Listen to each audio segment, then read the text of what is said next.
Bon, le tout dernier classique, bon, que moi je peux appeler dernier, c'est l'album Droit Chemin de Fally Ipupa en 2006. Je m'appelle Tonton Ibrahim, je suis créateur de vidéos sur TikTok, Instagram et tous les autres réseaux sociaux. Aujourd'hui, je viens vous parler des classiques de la musique congolaise qui a marqué mon enfance ainsi que ma petite jeunesse. Voilà. La chanson qui m'a le plus marqué, enfin, il y a plusieurs chansons qui m'ont marqué, mais la première, c'est la chanson Prudence de Redi Amussi.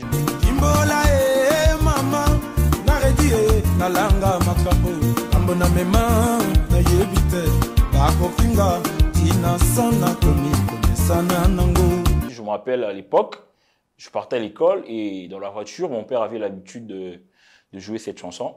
Et c'est comme ça qu'elle est restée gravée dans ma tête. Et en grandissant, je me disais qu'un jour, si je devenais chanteur, j'aurais comme idole Redi Amussi. Voilà pourquoi vous me voyez, je porte sa coiffure et tout.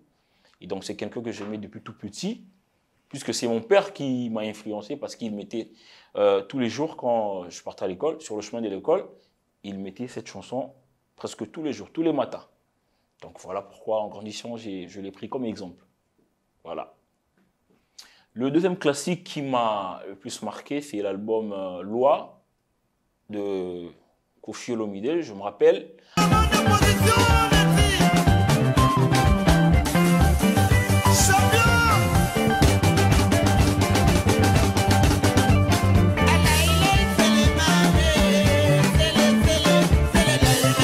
À l'époque, il avait l'habitude de dédicacer les shègues.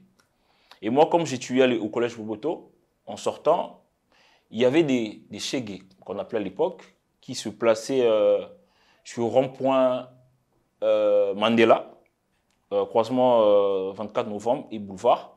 Quand je passais en voiture ou encore quand j'attendais le taxi, j'étais tout petit, je me rappelle quand je voyais les shègues, je me rappelais toujours des dédicaces de Koffi Olomide et de Papa Wemba dans l'album Wake Up, qui dédicaçait tout le temps Shègue, Chancelo Kupamba. Et voilà, ce sont des classiques qui me rappellent toujours, jusqu'à aujourd'hui, quand j'entends ces chansons, ça me rappelle certaines anecdotes, certaines histoires. Le troisième classique, eh bien, c'est l'album Kibusan Pimpa de Weranson. Je me rappelle en l'an 2000.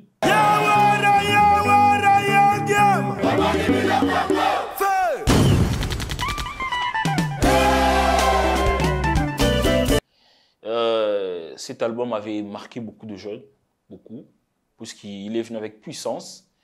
Eh bien, c'est l'album Kibusan Pimpa qui m'a le plus marqué, de Weranson. L'album est arrivé avec un grand succès. Et à l'époque, je me rappelle, il y a des vêtements avec des effigies de dragons que nous portions à l'époque. Pendant les fêtes de Nouvel An, moi, je demandais à mon père de m'acheter cet habit avec comme effigie Dragon, Opération Dragon. Et dans toutes les fêtes, nous dansions, nous faisions la fête avec les voix de Bill Clinton ainsi que de CLO. Et c'est vraiment un classique qui m'a vraiment marqué, même jusqu'à présent. Quand j'écoute cet album Kibusan Pimpa, ça me fait plaisir, ça me rappelle beaucoup de choses. Mes amis d'enfance, du quartier, de l'école, de l'église. Eh bien, c'est un grand classique en tout cas. Voilà. Bon, le tout dernier classique, bon, que moi je peux appeler dernier, c'est l'album Droit Chemin de Fally Ipupa en 2006. C'est quand, en tout cas, j'ai commencé à, comme on dit, hein, entre guillemets, à faire la vie, à sortir, à aller à l'époque, dans les petits bars et tout. J'étais jeune, j'étais adolescent. Et quand l'album est sorti, je me rappelle, nous voulions tous être comme Fally.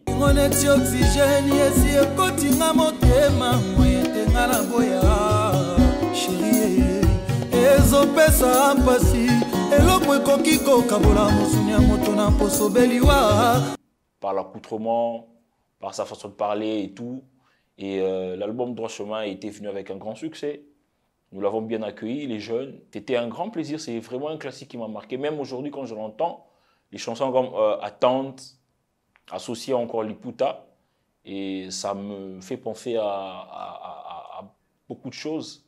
Il y a des souvenirs qui résonnent dans mes pensées, au fait.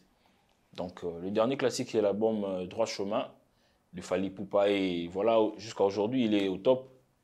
Il est un exemple à suivre pour les jeunes qui veulent faire la musique et qui veulent devenir chanteurs. Donc voilà, merci beaucoup.